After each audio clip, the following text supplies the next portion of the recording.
Good morning, students. Welcome to the online class. And today we are going to discuss a new chapter, that is Colonialism and Urban Changes, chapter number 13.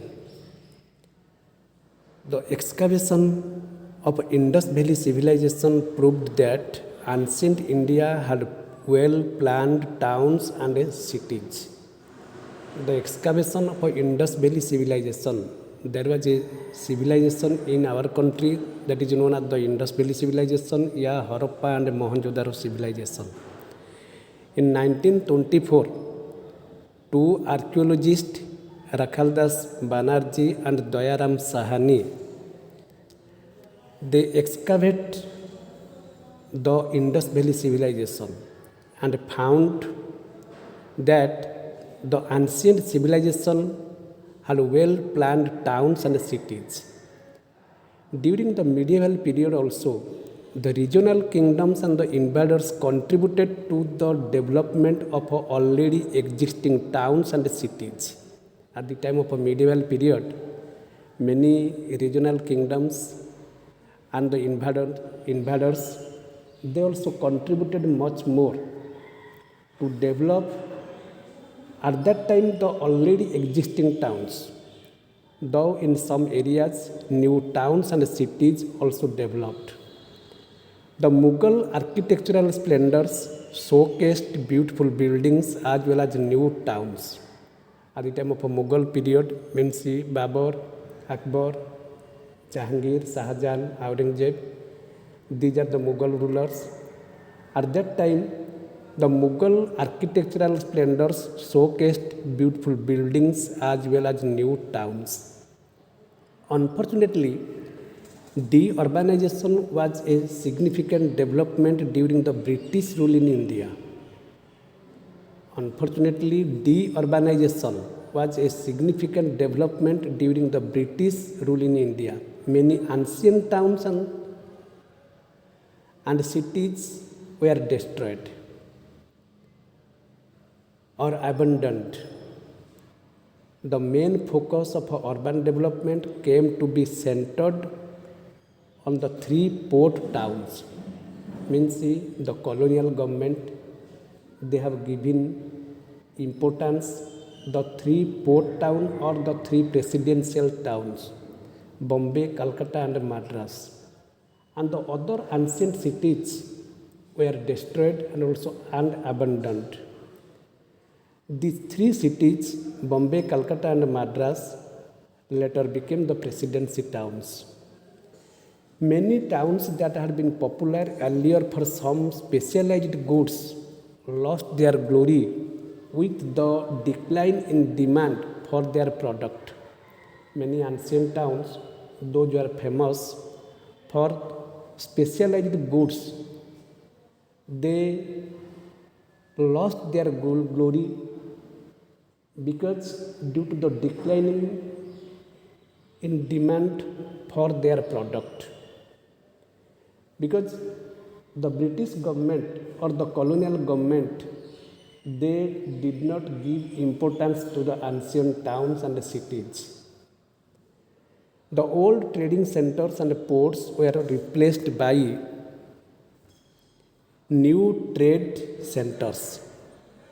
The old trading centers were replaced by new trade centers.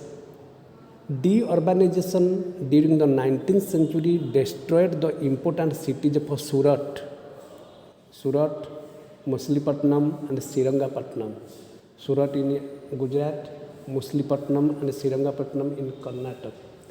These are the ancient cities and these are the important cities. And deurbanization by the British government destroyed the importance of these cities. Moreover, the rapid expansion of a British power in India ended the power of regional kingdoms. Due to the rapid development, rapid expansion of the British power in our country, the regional kingdoms, they also declined and they also lost their power, which were earlier great center of administration. Once they lost their glory, many people migrated to other cities.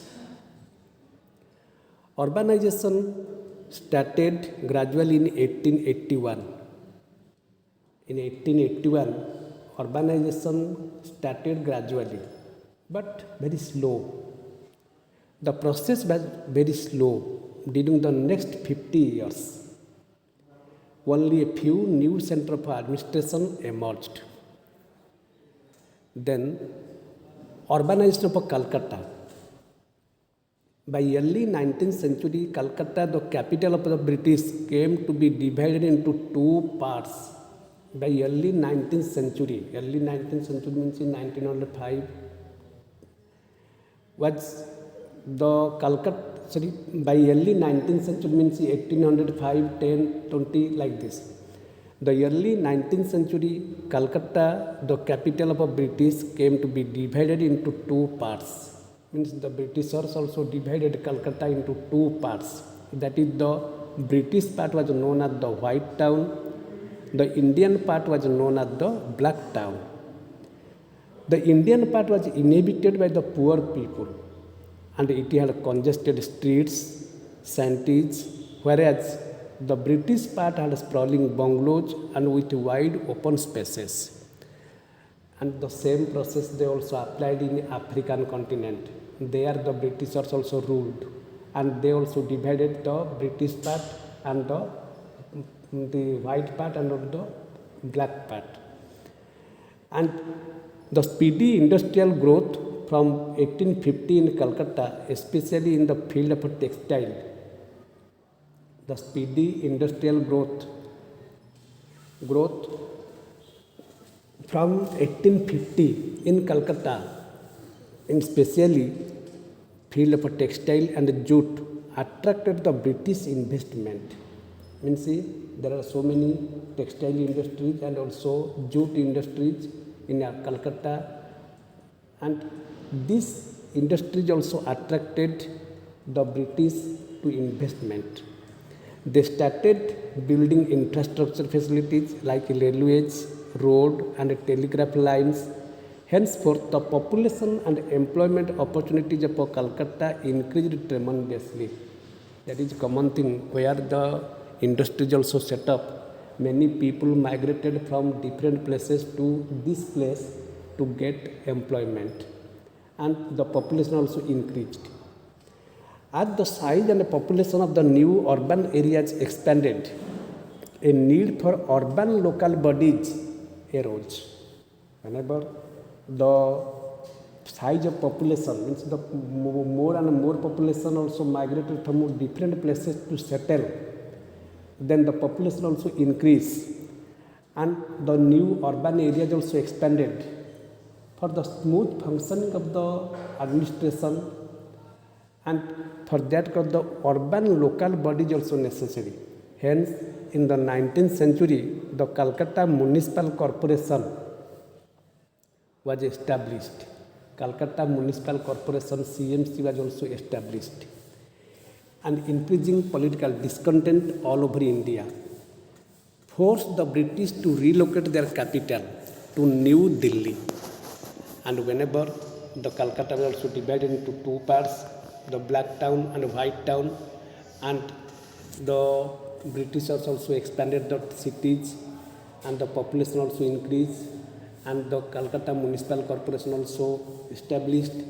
Due to this increasing political discontent all over India forced the British to relocate their capital to New Delhi, and they shifted the capital from Calcutta to New Delhi in 1911. It was more centrally located for administrative convenience. For the smooth functioning of the administration of the British government or British India, they shifted the capital from Calcutta to New Delhi in 1911. Then Delhi. Delhi has a long history. It is believed that the town was known as Indraprastha during the times of epic Mahabharata.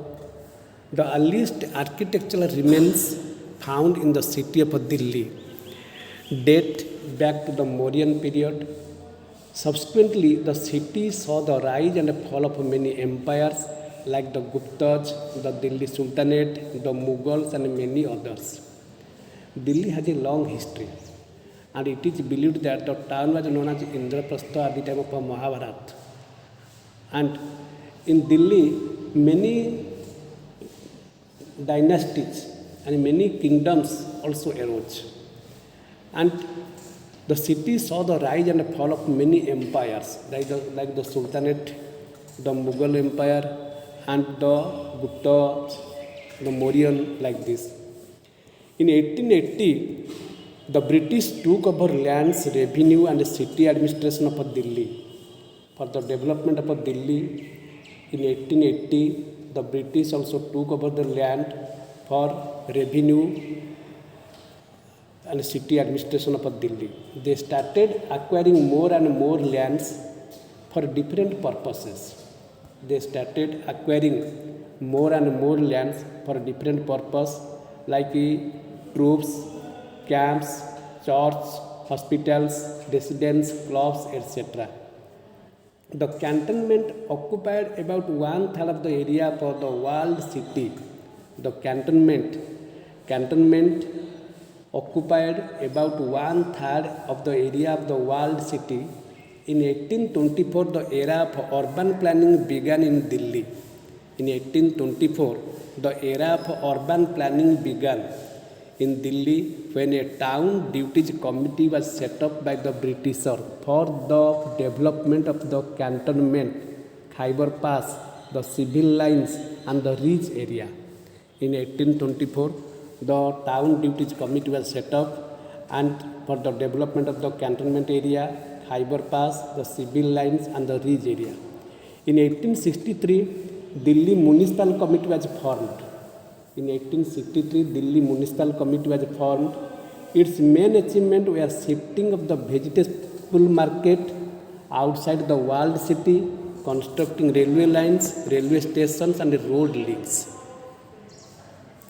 Delhi Darbar of 1877 for Queen Victoria saw a lot of development like schemes for drainage, water supply, irrigation, road construction, and development of residential areas in Delhi. The canal in Chandni Chowk was filled up and trees were cut to cater to increasing traffic, especially the trams. The most modernized development of this time were piped water. The most modernized development of this time was piped water, means tap water, and sewerage of the walled city, drainage system. The drinking water was supplied to the old city from the early Mardan canal. The drinking water also supplied to the old city from the early Mardan canal, and it was also available to the people through the taps and pipes. That was the most modern development at that time. Okay, dear students, today we have discussed the first part of this chapter, and second part of the chapter we will discuss next class. Okay, thank you. Have a good day.